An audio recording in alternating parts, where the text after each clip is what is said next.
Bom dia, boa tarde, boa noite, independente do horário que você esteja assistindo esse vídeo.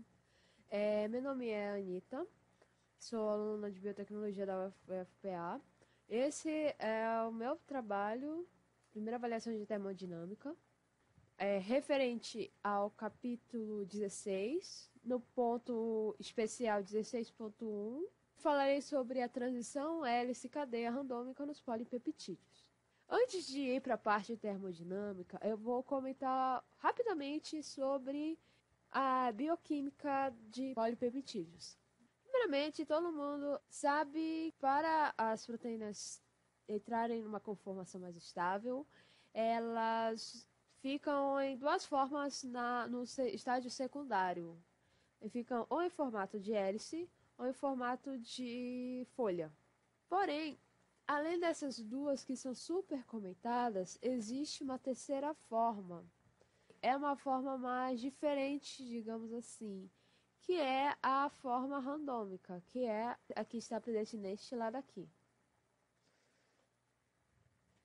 A estrutura de cadeia randômica, ela é caracterizada por ser uma estrutura não regular e ela apresenta posição variável. Ela não aparece em posições específicas na cadeia polipeptídica, mas ela tem alguma certa posição que vai estar correta para a função daquela proteína, ou seja, essa estrutura possui uma função naquela proteína, ela dá uma função àquela proteína. Ela garante também na proteína uma alta flexibilidade estrutural e, por causa disso, permite mudanças conformacionais. Uma das funções dessas mudanças conformacionais é quando entra um produto, né, dentro do centro catalítico da enzima. Aí ocorre essa mudança conformacional.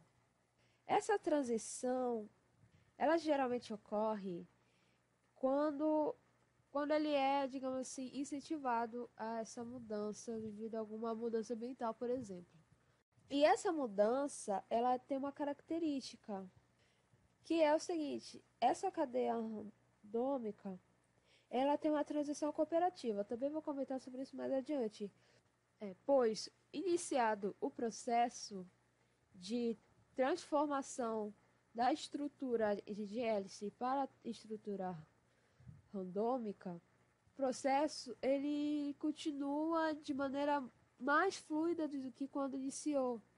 Ou seja, é mais suscetível a várias outras mudanças de aminoácidos que estão em estrutura hélice para a estrutura randômica. Agora que entendemos sobre essa transição de estrutura em hélice para estrutura em cadeia randômica, vamos utilizar a termodinâmica estatística para explicar a cooperatividade dessa transição.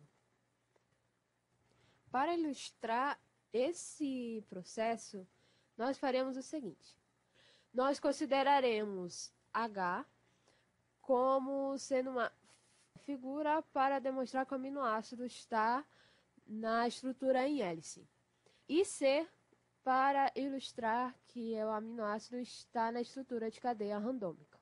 Para a gente fazer esse cálculo de cooperatividade, faremos a função de partição para este processo, para ver os diferentes estados que essa molécula de polipeptídeo pode ter.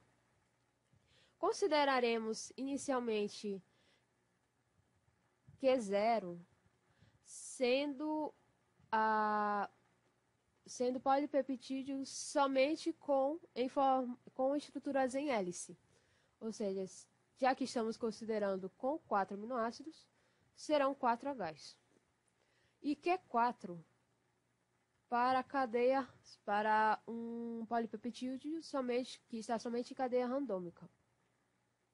Serão 4 Cs.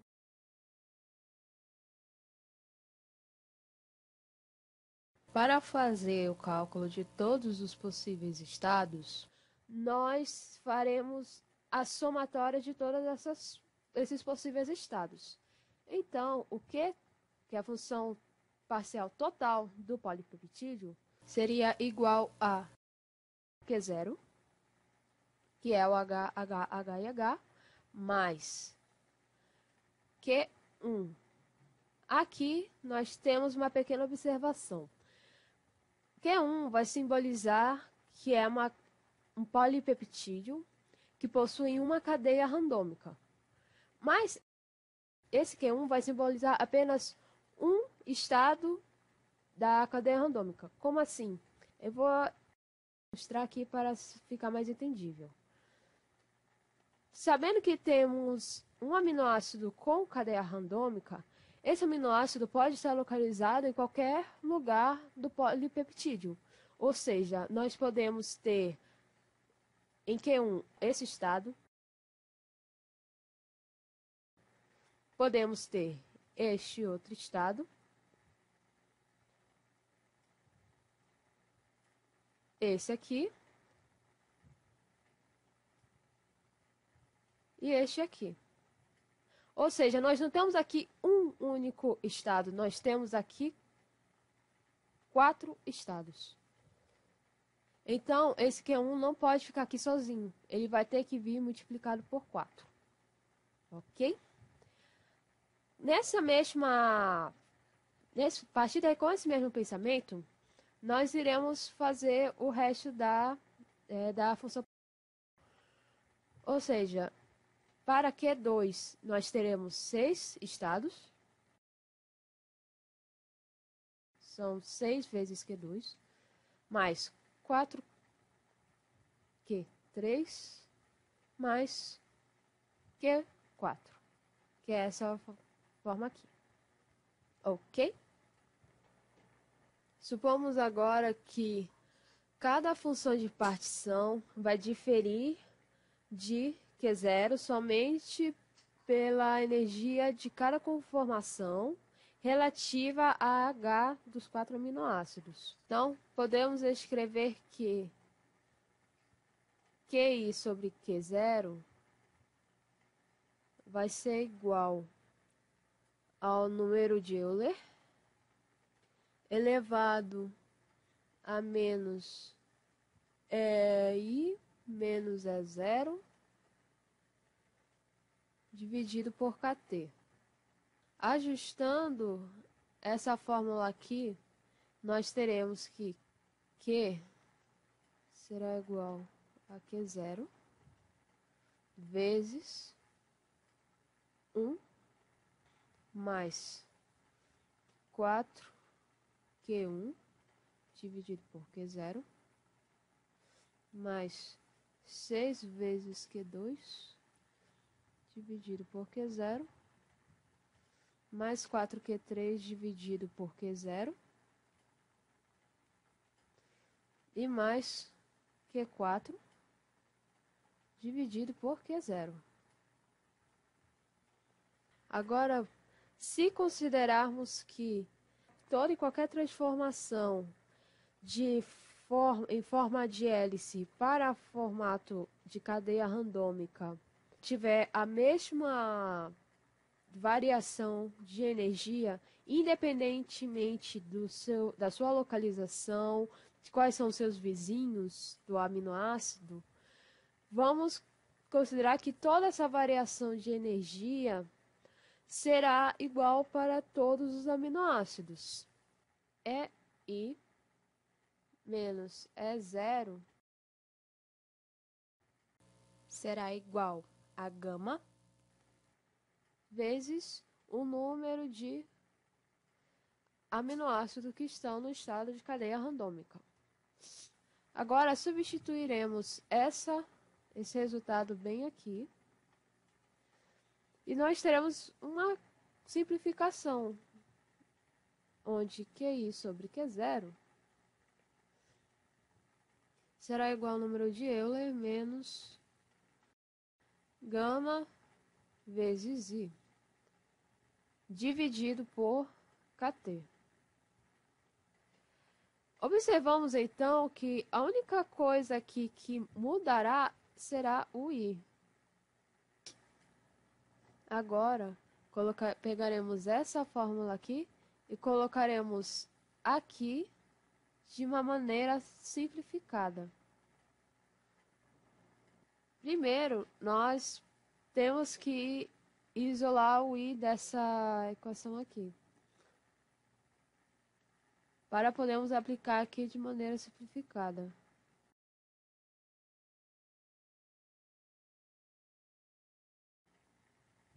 Dividido por kt, isso tudo aqui vai ser elevado a i.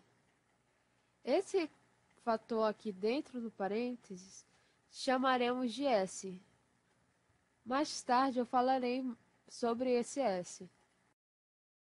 Isso aqui então será igual a s elevado a i. Agora nós pegaremos este ponto aqui e substituiremos em todos esses pontos aqui da fórmula. Farei apenas um para demonstrar a substituição. Pegarei esse 4Q1 como exemplo. 4Q1 dividido por Q0 será igual a 4 vezes o número de Euler elevado a S gama vezes 1, que é esse 1 aqui, né? Dividido por KT. Claro, gama vezes 1 vai ser igual a gama, então isso aqui será igual a esse aqui. Logo, isso aqui será igual a S, certo? Então, 4Q1 dividido por Q0 vai ser igual a 4S elevado a 1, pois I é igual a 1. Com isso, fazendo essa troca em toda essa equação, nós teremos o seguinte: pegaremos esse Q0 e passaremos para cá dividindo. Então, aqui ficará Q dividido por Q0. Fazendo aquela alteração que mostrei ainda há pouco, ficará desta maneira: 1 mais 4S1 mais 6S ao quadrado mais 4S ao cubo mais S à quarta. Agora, explicando o que é esse S. Esse S foi chamado de parâmetro de estabilidade. Agora podemos fazer uma simplificação ainda melhor nesse resultado aqui, pois todos esses valores aqui são iguais a 1 mais S elevado a 4. E como sabemos que aqui não foi coincidência esse valor aqui ter dado 4, pois estamos trabalhando com 4 aminoácidos. Estamos visualizando esse processo com 4 aminoácidos.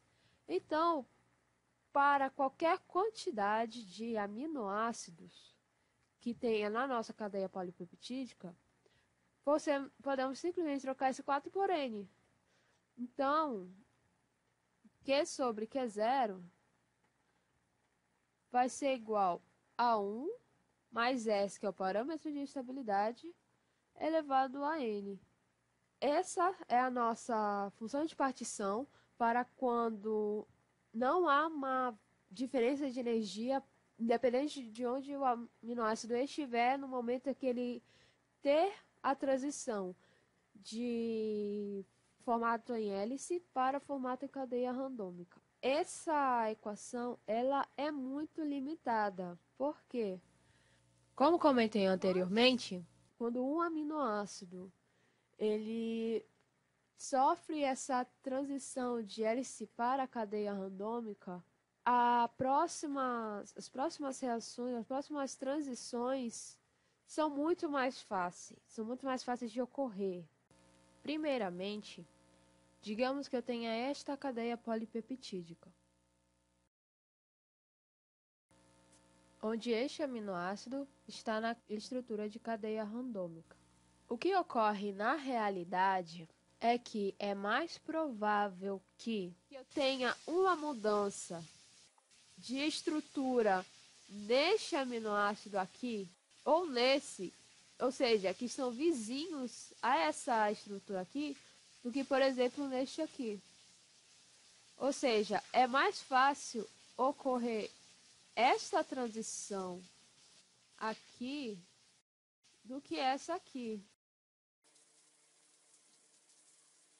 Aqui que é onde está o problema, porque aquela função de partição que calculamos não está considerando essa vizinhança entre os aminoácidos que estão em formato de cadeia randômica. Mas então, existe alguma fórmula que se encaixe nesse modelo?